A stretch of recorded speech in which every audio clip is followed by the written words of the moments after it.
Olá a todos, bem-vindos a essa primeira edição do podcast As Fontes e o Meio, uma promoção do Centro Celso Pinto de Estudos de Jornalismo Econômico do INSPER, em parceria com a plataforma Porquê, Economês em Bom Português, da BEI Editora e BEI Educação.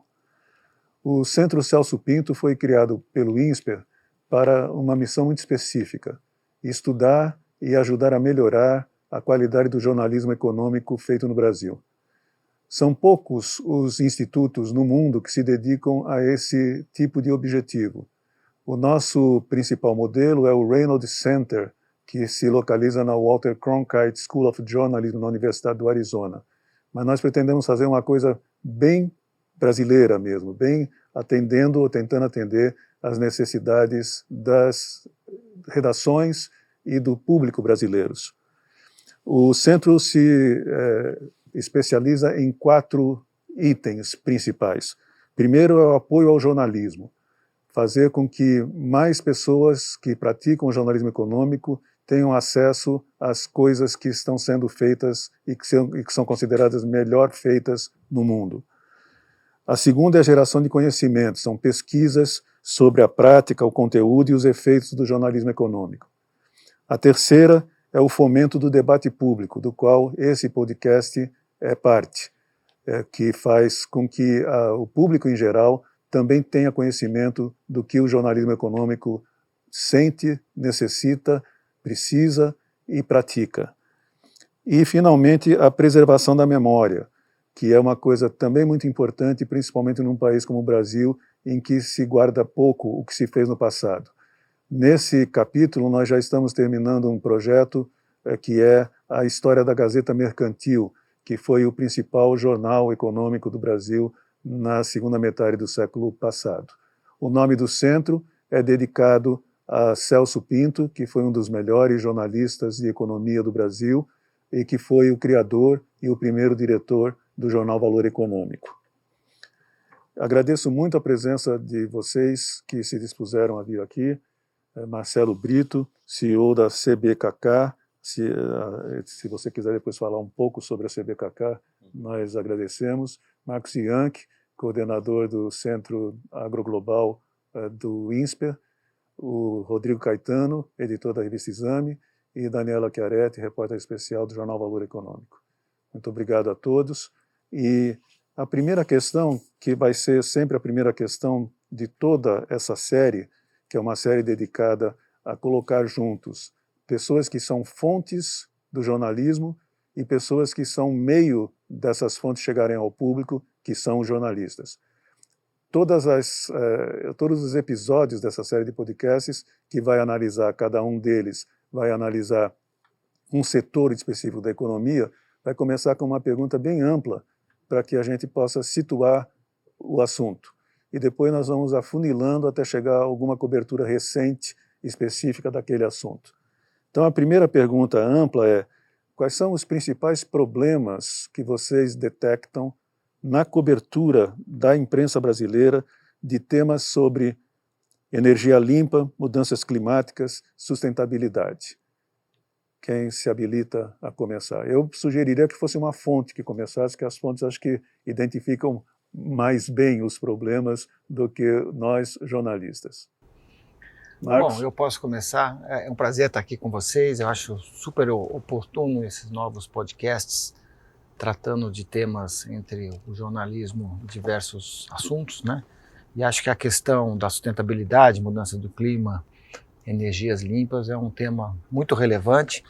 Eu sinto que a mídia é bastante superficial, né? Eu acho que existe, no geral, muito pouco conhecimento no jornalista padrão, né? Claro que tem sempre aqueles grandes expoentes, mas eu vejo uma certa superficialidade, eu vejo que há uma deficiência para entender a linguagem que a gente chama lá de climatês, né? A linguagem que foi sendo criada nessa questão climática, mesmo na questão das energias limpas, né?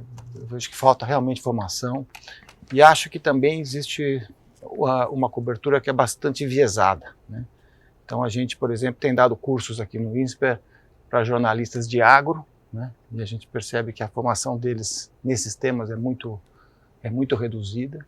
E também temos dado cursos para jornalistas de meio ambiente e a gente percebe a mesma coisa, por exemplo, muito pouco conhecimento sobre o agro, e a questão agroambiental é uma das mais sérias do Brasil. Basta a gente ver que 50% das emissões estão ligadas ao uso da terra e mais outros 25% à questão agropecuária.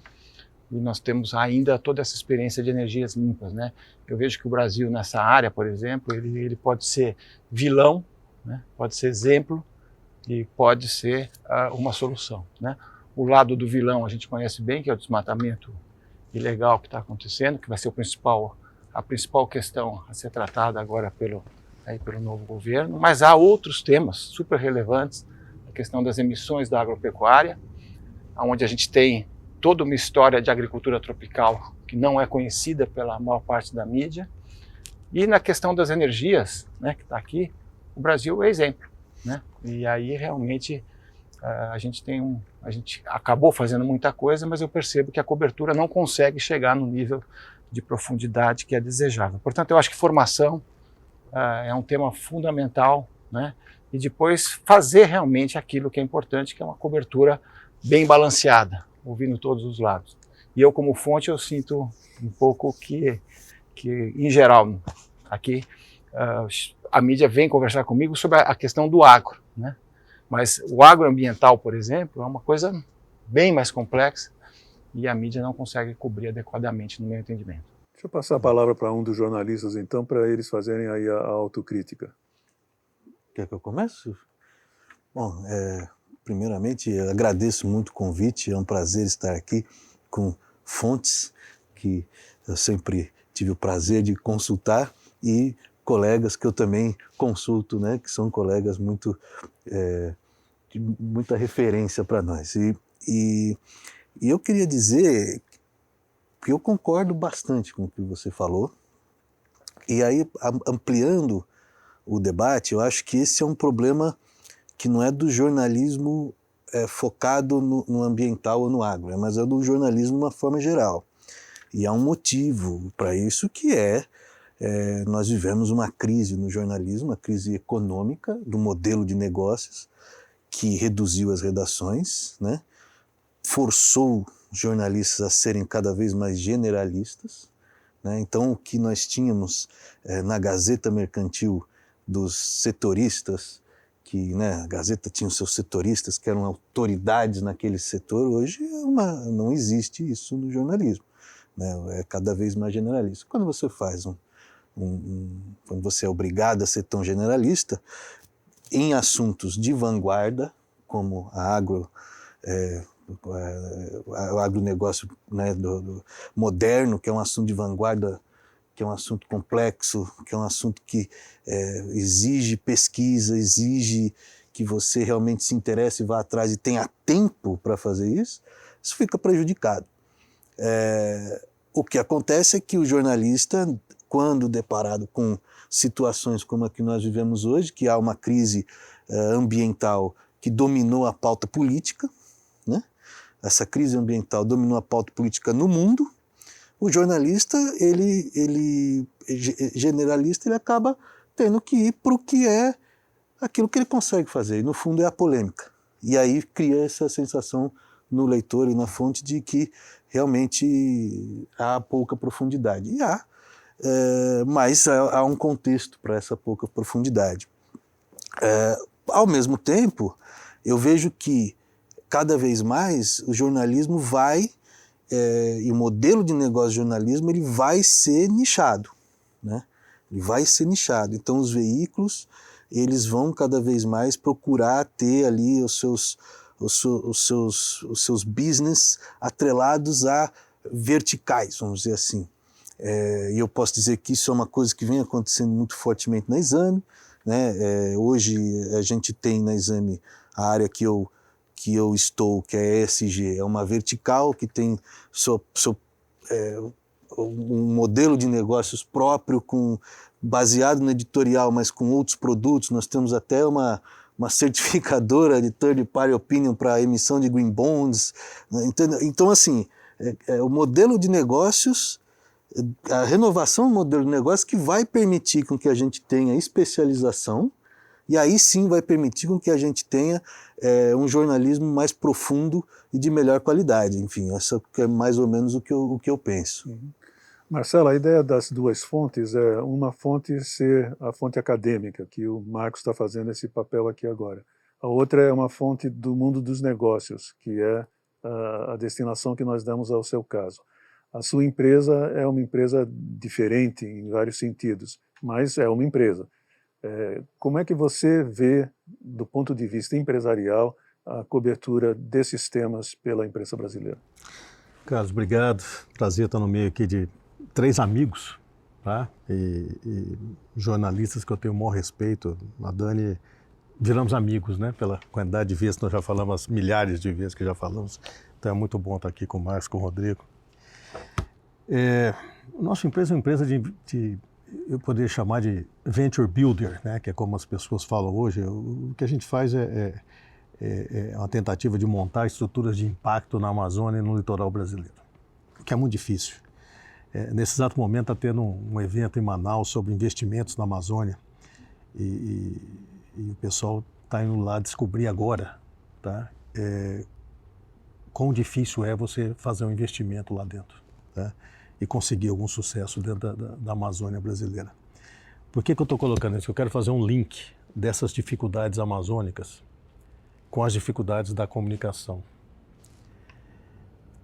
Em 1998, eu escrevi um artigo falando de estrutura agroambiental e ao assinar o artigo eu coloquei depois no meu nome que eu era um agroambientalista. Meu falecido pai me ligou, leu o jornal, me ligou e falou: filho, por que você fez isso? Eu falei: o quê, pai? Agroambientalista, o que é isso? Eu falei: é simplesmente alguém que produz alimentos a partir da conjunção de um trabalho sério, decente e em comunhão com o meio ambiente. Todos nós somos agroambientalistas. Ele falou: não faça isso. Sabe por quê? Porque o pessoal do agro vai ficar com raiva de você e o pessoal do meio ambiente, dos ambientalistas, vão ficar com raiva de você. Meu pai era um sábio. E sabe por quê que ambos os lados ficam com raiva?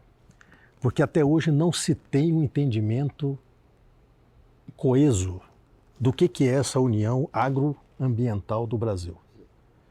Brasil potência agroambiental. O que significa isso? Porque alguém pode perguntar: vocês são uma potência agroambiental? Tá? Vocês utilizam isso nas relações internacionais? Não. A gente utiliza isso nas relações comerciais? Não. A estrutura ambiental brasileira tem sido bloqueio para relações comerciais brasileiras. Então, se você não tem um entendimento dessa estrutura agroambiental, da turma que está por cima, da turma que faz as negociações brasileiras, da turma que dirige as empresas, como é que a gente pode esperar uma cobertura de mídia que cubra um mundo tão heterogêneo como esse, numa diversidade altíssima?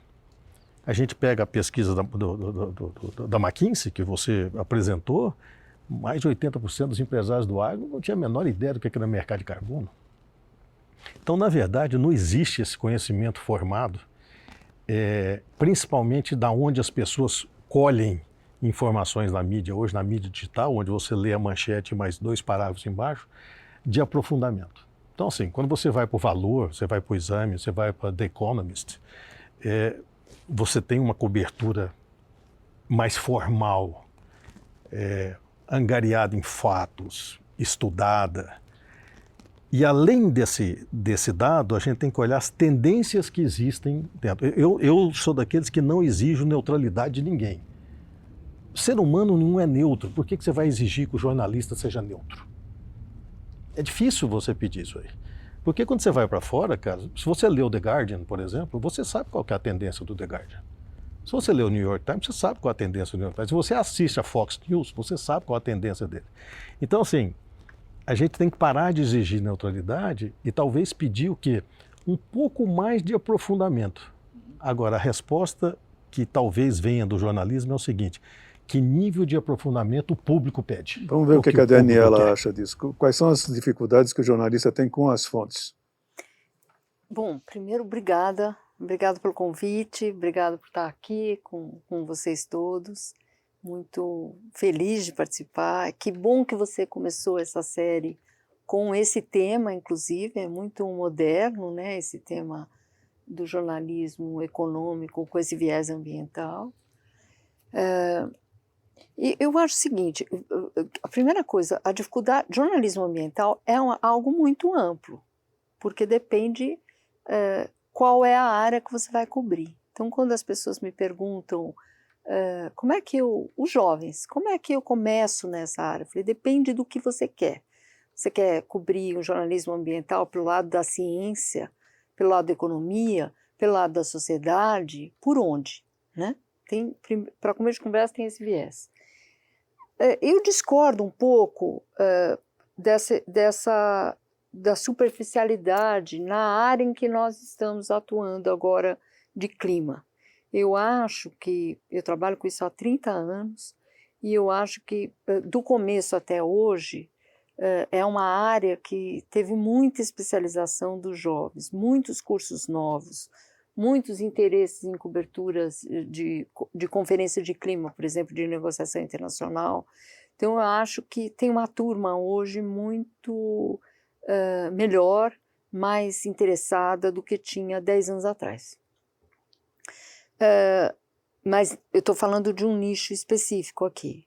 A outra coisa é que nesse nicho específico, a dificuldade que nós jornalistas às vezes sentimos, eu falo por mim e pelos meus colegas, é de ter fontes boas também. Porque como é uma fronteira de conhecimento nova em muitos lugares, e como o que está sendo colocado aqui, o agro e o meio ambiente, essa briga é uma briga que já devia ter sido superada, porque não é possível continuar com essa conversa, né? Mas como avança? No caso brasileiro, por exemplo, a Embrapa, que é uma instituição referência, ela é muito forte em agricultura soja. Você encontra muitas informações sobre soja, agricultura florestal, as florestas plantadas. O Brasil é uma referência de floresta plantada, de eucalipto. Mas qual a referência de se reflorestar, de se imitar uma floresta? Como se regenera? Com mudas, com sementes, como se aprende a reflorestar a Amazônia, por exemplo. Marcelo sabe bem disso, é um enorme desafio, que a gente não tem no Brasil. A gente está começando a construir, tem exercícios, tem ecotechs, como se chamam hoje, muito interessantes. Então, eu acho que concordo, claro, existe uma crise do jornalismo, não vou ficar aqui fazendo, né? Mas assim, também tem uma crise de muita gente achar que de repente produz conteúdo no lugar de jornalistas. Isso é muito confuso e muita gente hoje, por causa das mídias sociais, por causa do celular, e não tem os parâmetros que a gente tem, porque a gente estuda para fazer isso. Pois é, esses parâmetros é que eu queria abordar agora. Marcelo falou que não se pode exigir do jornalismo neutralidade. No entanto, os parâmetros que nós aprendemos no jornalismo, que formaram os cânones do jornalismo ao longo do século XX quase inteiro, dizem que nós precisamos ouvir todos os lados relevantes de uma questão. Eu trabalhei algum tempo com o professor José Goldenberg, que é um dos maiores físicos brasileiros, e ele discordava de mim radicalmente com isso. A gente tinha discussões tremendas. Ele fala, mudanças climáticas, você não pode dar a palavra a alguém que diz que elas não existem, ou que não são causadas, agravadas pelo homem, ou que os efeitos não serão dramáticos. E eu respeito demais o professor José Goldenberg. Queria ouvir a opinião de vocês. No caso de mudanças climáticas, é para dar a palavra ao outro lado, como se diz, porque inclusive o outro lado pode parecer que não está crescendo, mas está. Há 2 dias saiu uma pesquisa da City University de Londres mostrando como a polarização entre quem não acredita que as mudanças climáticas são causadas pelo homem e que têm efeitos dramáticos e os que acreditam aumentou brutalmente da COP26 para a COP27. Então queria ouvir o que vocês acham disso. É para dar a palavra para quem não acredita nas mudanças climáticas ou não? Posso pegar? Como eu falei da questão da neutralidade, eu não exijo neutralidade de ninguém. Mas eu acho que tem que ouvir os dois lados. Agora, ouvir os dois lados não significa que a relevância a ser dada é a mesma. Porque até a visão do próprio cidadão em relação a esse contexto de mudanças climáticas, se o homem faz parte ou não faz parte, ela varia. Eu adoro estudar pesquisas em diferentes países para ver como o jovem enxerga isso, em primeiro lugar. Em segundo lugar, quem é que tem que resolver o problema. Então isso varia tanto, professor Carlos, que vou dar dois exemplos. Vou dar um exemplo aqui, claro, nisso aqui. Tá? Antes da COP de Glasgow, foi feita uma pesquisa no Reino Unido e na China com milênios, vendo qual que era o conhecimento deles sobre mudança climática e como eles enxergavam mudanças climáticas em suas vidas. E para surpresa geral da nação, de quem acompanhou a pesquisa, o jovem chinês é muito mais preocupado com os efeitos da mudança climática do que o jovem do Reino Unido. A princípio achava que era o contrário. Bom, então deu esse resultado. Por que acontece isso? Bom, porque o chinês se depara muito mais com os problemas das mudanças climáticas do que o inglês. Poluição, água poluída, etc, problema de solo, falta de alimento, escassez e daí por diante. Aí entra a segunda parte da questão e olha como você pode mudar a cobertura jornalística em cima disso. Segunda parte da questão é o seguinte: quem é responsável por resolver as questões da mudança climática? Para o jovem do Reino Unido, é uma função nossa, cidadã. Para nós, do Ocidente, nós somos obrigados, nós temos que modificar nossa postura de vida, como a gente come, como a gente se alimenta, como a gente usa energia, como a gente descarta nosso lixo. Para o jovem chinês, não, isso é uma função do Estado. O Estado manda, eu cumpro. Essa é a função do Estado. Por quê? Porque eles foram criados e viveram dentro de uma estrutura dessa forma. Então a cobertura é diferente, a visão da mudança climática é diferente, a visão do impacto é diferente. Consequentemente, a cobertura tem que ser diferente também. Eu acho... Bom, primeiro eu acho que nós temos... o contraditório é sempre muito bom, principalmente na ciência. Então acho que se há algum contraditório, esse contraditório tem que ser sempre analisado, mas à luz do conhecimento, dos fatos, das evidências. Acho que esse é um trabalho que o jornalista tem que ter realmente, checar isso e deixar claro e entrar nesse debate para mostrar essas coisas.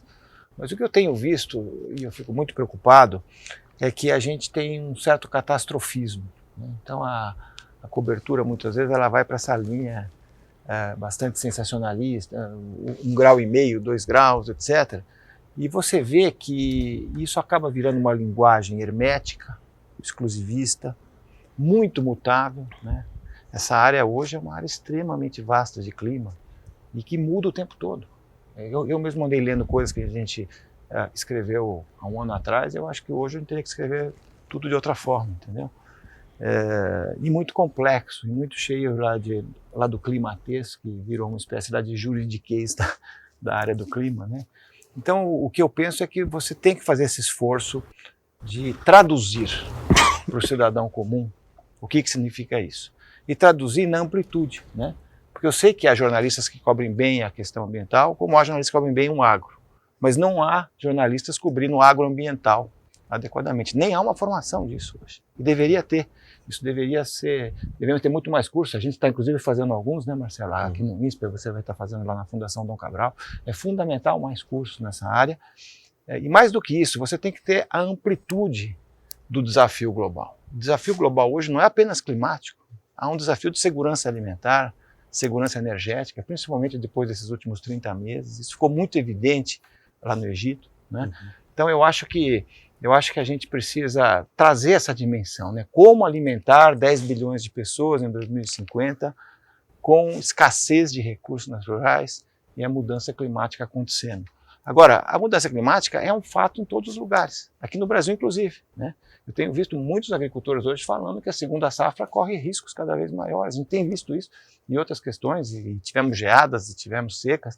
Então, é um fato, mas como que isso chega na vida das pessoas comuns?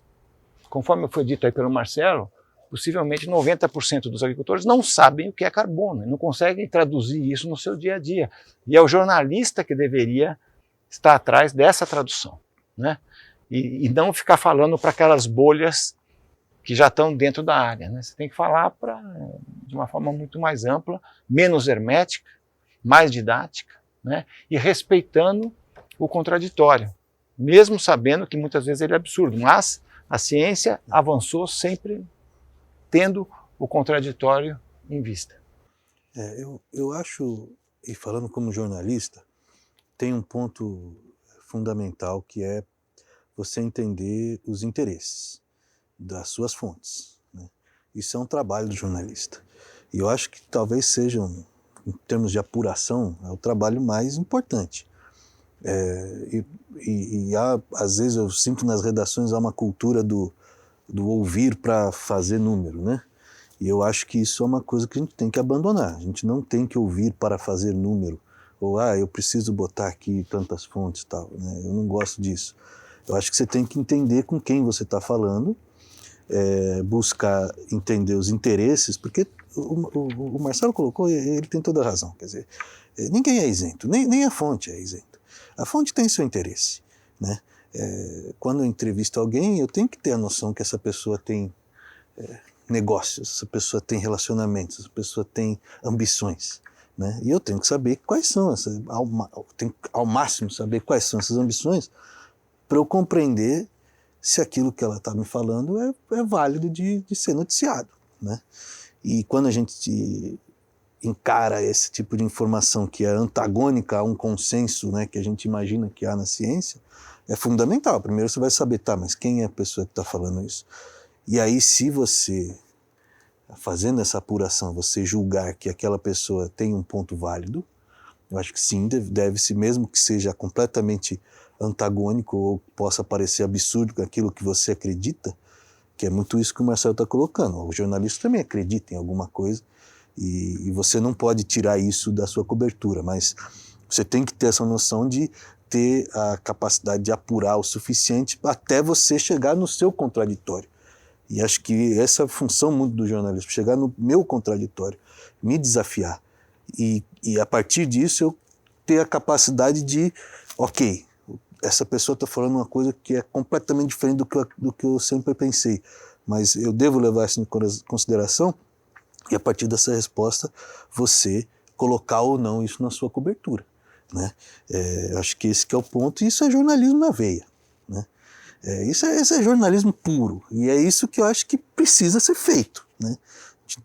Se a gente praticar jornalismo puro, a gente chega onde quer, né? E nessa questão eu achei muito interessante você trazer essa questão do catastrofismo, mas isso é uma discussão no jornalismo de muito tempo, né? A questão do mito, né, de tudo isso aí, e não está só presente também no... Eu acho isso uma das questões mais importantes hoje no mundo do jornalismo, de uma forma geral. Essa questão do fim do mundo, né? O mundo vai acabar, isso no jornalismo policial é fundamental da gente debater isso com mais profundidade, porque realmente você fala tanto de uma coisa que ela acaba virando verdade, né? E quando a gente vê esses processos de comunicação, como eles se dão, isso é fundamental a gente compreender. Para não perder o fio aí dos interesses das fontes, Daniela, me diz o que você acha, mas eu queria colocar um problema a mais. Nessa cobertura da COP27, diversos veículos anotaram ao final das matérias dos seus correspondentes, dos seus enviados especiais, que eles viajaram a convite de entidades não governamentais. Essas entidades não governamentais muitas vezes são fontes também. Isso cria algum tipo de conflito de interesses para o jornalista que viaja a convite de uma entidade que é fonte dela também? Carlos, eu já te respondo, mas antes eu queria conversar sobre o resto, porque eu tenho outra visão disso, do que a gente estava falando. Então, por exemplo, eu falo muito com cientistas climáticos brasileiros e do mundo. Então, a primeira coisa, você não acredita ou não, você acredita em Deus, ou não é uma religião. Então, um dos cientistas me falou, você tem um avião na sua frente, está na porta de um avião. 99% dos cientistas vão te falar que esse avião vai cair. 1% diz que não. Você entra no avião? Eu não. O Brasil tem cientistas climáticos e pesquisadores, 200, o Carlos Nobre reuniu mais de 200 para um painel específico da Amazônia. 2 são negacionistas, 2. Um deles nunca publicou em nenhuma revista científica. Não dá para tratar do mesmo jeito, não dá para colocar, não dá para dar o mesmo peso de um Carlos Nobre, de um Paulo Artacho, de vários cientistas que a gente tem, e para esses 2 negacionistas, não é possível. Então, a primeira coisa eu acho que não.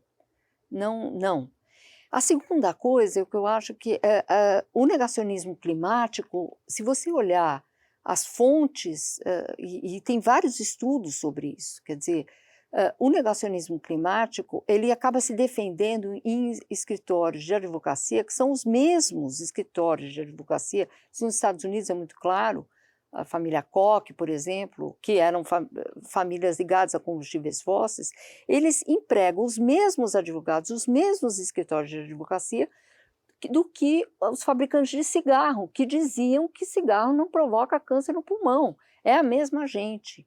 Então, não, eu acho que a gente presta um desserviço.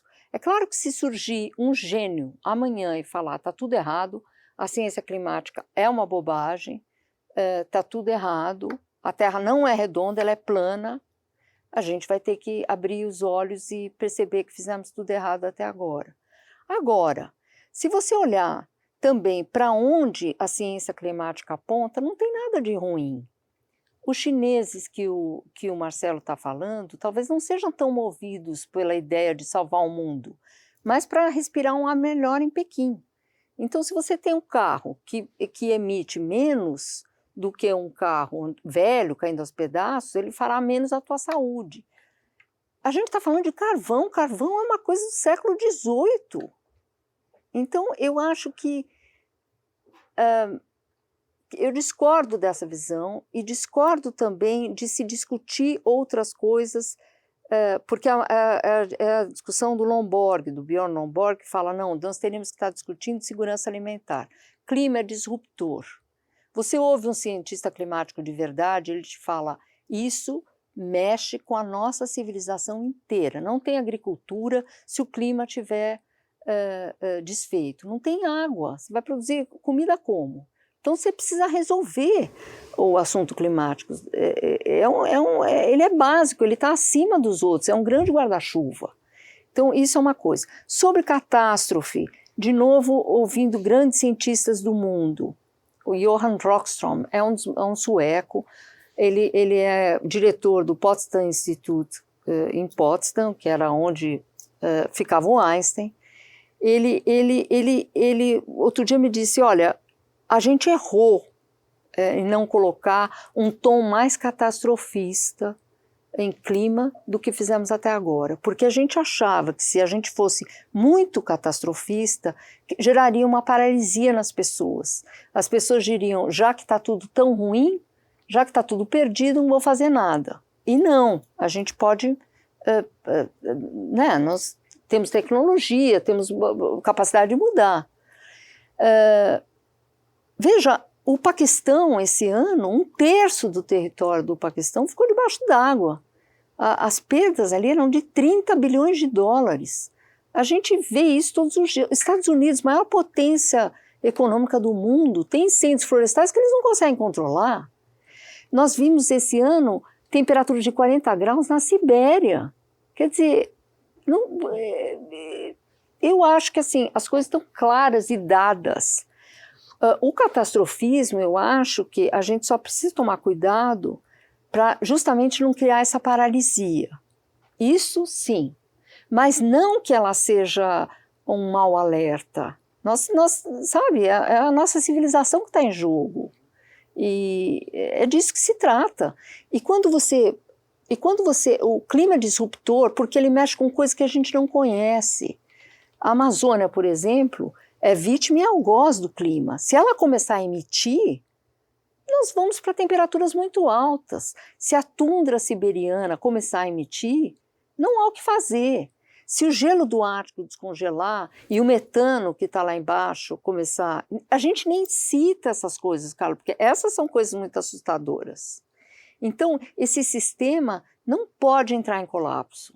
Marcelo ou Marcos querem? É o que eu acho. Não, Desculpa ter falado assim tão claramente, mas é porque... Tem uma informação, eu concordo. Só uma coisinha, só em relação a essa... duas coisas. Primeiro que eu concordo com você em relação aos cientistas. Assim, é o que eu falei, a gente tem que saber o interesse deles. Não. E no caso dos cientistas negacionistas, está muito claro os interesses e por isso que não deve se levar a sério esse caso. Na relação do catastrofismo, eu penso o seguinte, a gente não pode cair no erro de isso virar a pauta, porque a pauta não é o fim do mundo. A pauta é as mudanças climáticas.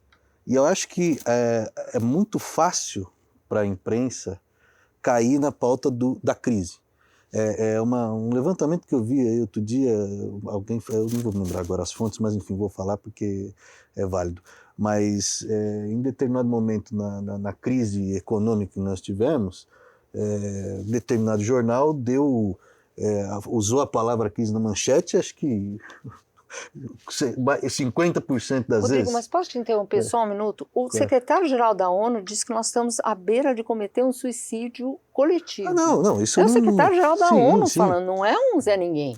Mas a questão, aí a questão que eu acho de como você informa e como você chega naquilo que a gente estava conversando, como é que o público recebe isso. E nesse caso, eu acho que quando você transforma a palavra crise, por exemplo, na pauta, a palavra crise acaba virando mais forte do que a própria pauta. E aí você até impede a discussão de soluções que poderiam resolver a crise, porque você transforma a coisa numa crise. E aí é ineficiente, né? Aí vira um alarmismo. Né? Não, e eu aí acho, vira um alarmismo. E eu acho, até para entrar nesse assunto, acho que nessa mesa não tem ninguém que seja negacionista, certo? Quer dizer, eu acho que nós todos aqui estamos indo pelo mesmo lado. Agora, eles existem, não tanto entre os cientistas, mas na população, certo? Pode ser que 0,1% lá dos cientistas sejam negacionistas, mas possivelmente 30% da população é negacionista. Então, se isso acontece... Essa pesquisa da City University mostrou, aumentou, tem aumentado. Então, se isso acontece, existe uma questão de cobertura, existe uma questão de tradução do que os cientistas estão dizendo. E eu acho que a tradução tem que ir para o dia a dia das pessoas. Por que na pandemia houve tanta reação? Por que quando falta recurso natural há uma reação tão forte, imediata, porque você perdeu entes queridos e tal, certo? Agora, o clima é uma coisa mais de longo prazo, esses efeitos. É claro, eles estão acontecendo em todos os pontos, mas as pessoas, eu acho que tem que ver soluções, certo? Quando eu falo que há muito catastrofismo, é que tem muita gente que quer salvar o planeta, e lá na COP a gente viu isso o tempo todo, mas é um mundo de bastante assim, sabe, que não chega nas pessoas comuns. O que deveria chegar nas pessoas comuns é que existe esse problema real, e você tem que traduzir o que ele é lá no dia a dia, e você tem que trabalhar naquilo que são soluções factíveis e progressistas, e aí você tem um monte de coisa que pode ser feita. Quando a gente fala de Brasil agroambiental, para mim, eu vejo muito mais isso como uma grande oportunidade para o nosso país, certo? Se a gente resolver questões que a gente já resolveu, inclusive, lá atrás. Há 20 anos atrás, a gente conseguiu fazer uma redução lá do desmatamento de 80%. Quer dizer, não é uma coisa nova para a gente, e eu acho que vai ser feito novamente. Agora, nós temos toda uma outra pauta em energias limpas, em agropecuária, que é uma grande oportunidade para o setor privado, para as pessoas. Então, eu acho que se a gente entra mais nisso, quer dizer, em vez de falar, olha, vamos acabar, nós vamos ter que morrer, etc., vamos ver o que a gente pode fazer para compatibilizar, por exemplo, segurança alimentar, segurança energética e segurança climática, né?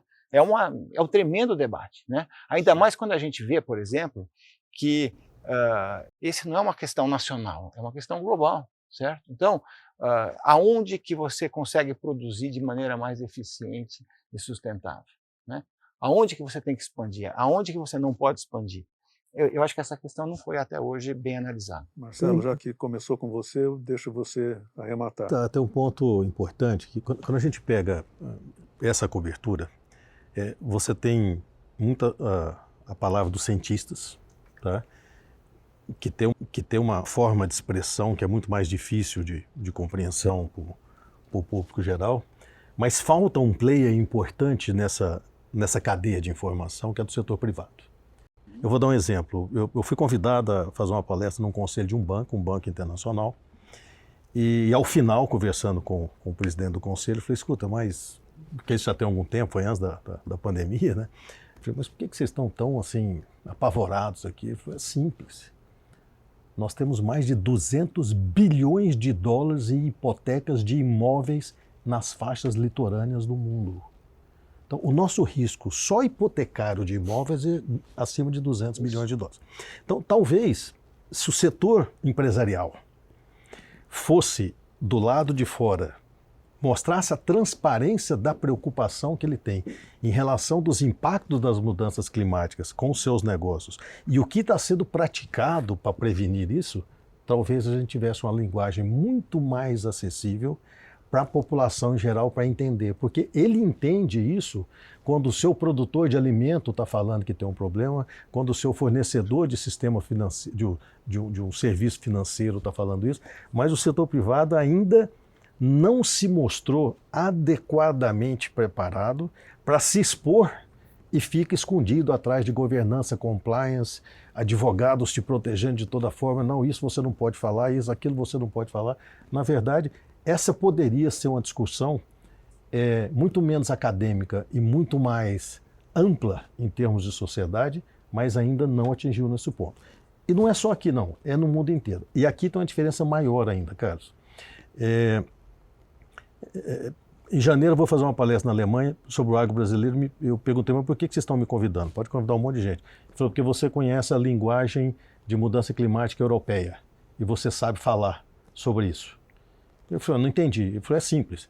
A primeira preocupação do brasileiro não é mudança climática, porque quando você sai de sua casa você vê pobreza, miséria e fome.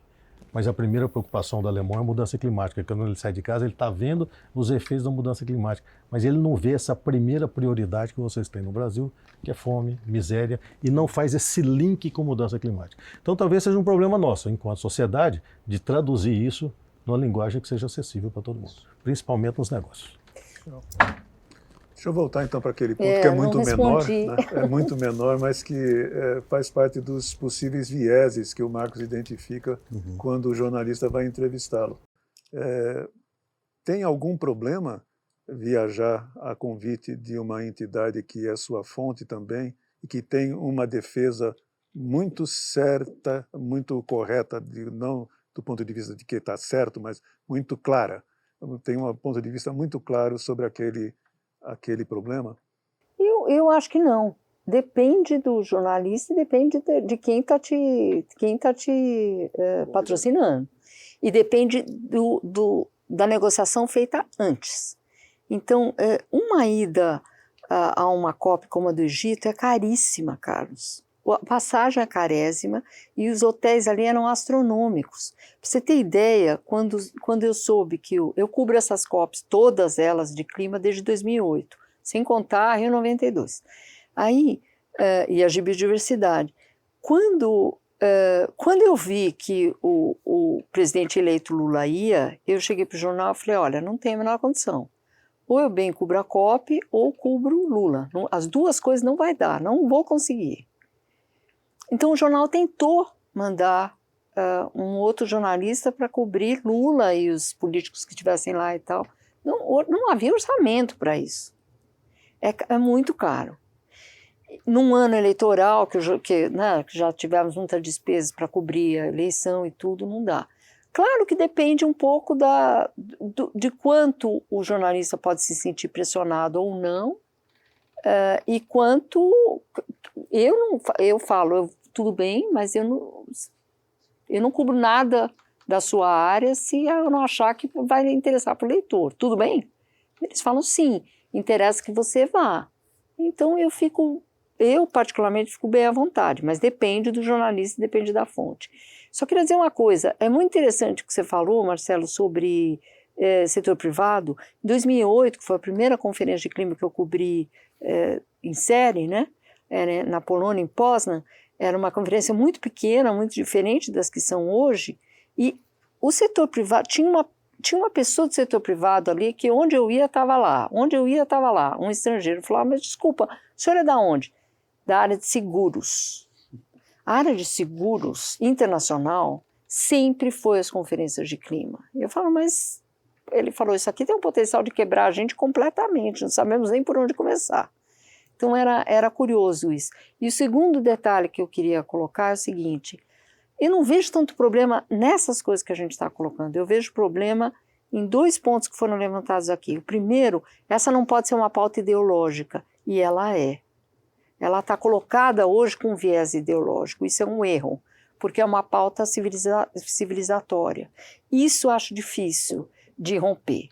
Então, eu me lembro que na COP de Madrid, eu estava andando e vi na frente de o WWF Internacional faz conferências e tal, não sei o quê, e eu achei interessante, era uma coisa do agro, inclusive, americano, era ainda o governo Trump, e quem estava lá falando era como se fosse o presidente da Confederação Nacional da Agricultura americana, colocando coisas de clima. Quando acabou, eu fui falar com ele, eu falei, mas o senhor é republicano? Ele falou, mas por quê? Não posso estar aqui? A minha colheita inunda, seca, como todas as outras. E eu já percebi isso. Eu achei isso muito interessante. Era um republicano, votava em Trump, mas estava lá, numa conferência de clima, porque ela quebra a produção dele e ele não é tonto. Então, eu acho isso interessante. E a segunda coisa que o Marcelo começou a falar, que eu acho importante, é que existe na conferência, na discussão de clima, e é o que eu vejo, existe além dessa polarização direita e esquerda, que eu acho ela mal colocada e difícil da gente quebrar, existe uma polarização norte e sul. A maneira que o norte vê os problemas não é a maneira que a gente vê, porque a questão climática vai aprofundar as desigualdades que um país como o Brasil tem. Quem mora em beira de montanha, de coisa, populações pobres, chove muito, eles morrem soterrados. Então, eu acho que isso é um agravante, né? Não sou eu que falo isso, é o que os pesquisadores falam, quer dizer, a mudança do clima estressa situações de conflito que já existem e aumenta a desigualdade. Esse é um ponto que a gente tem e que a gente deveria colocar mais na mesa, e os países do norte não têm. Então, isso é uma briga, acho que é uma briga desequilibrada, não sei como é que vocês veem. Então, por exemplo, em pesquisa, os próprios órgãos ambientais, os próprios, né, o IPCC, quanto existe de pesquisa dos países ricos? É quase o domínio da pauta. E nós temos outros problemas que não estão colocados. Isso eu acho grave, tanto para a nossa agricultura, como para outras áreas nossas, né? Não sei. Eu vejo isso também. Voltando para a sua pergunta, eu também não vejo problema por si, né? Não é um problema sempre alguém vai pagar a tua viagem, né? Alguém vai estar pagando. A questão é a transparência que você tem nesse processo, né? E se esse processo é transparente, não vejo problema nenhum. Muito obrigado, Daniela, muito obrigado, Rodrigo, obrigado, Marcos, obrigado, Marcelo, muito obrigado a quem assistiu, e vamos continuar com essas reuniões dos podcasts As Fontes e o Meio. Muito obrigado.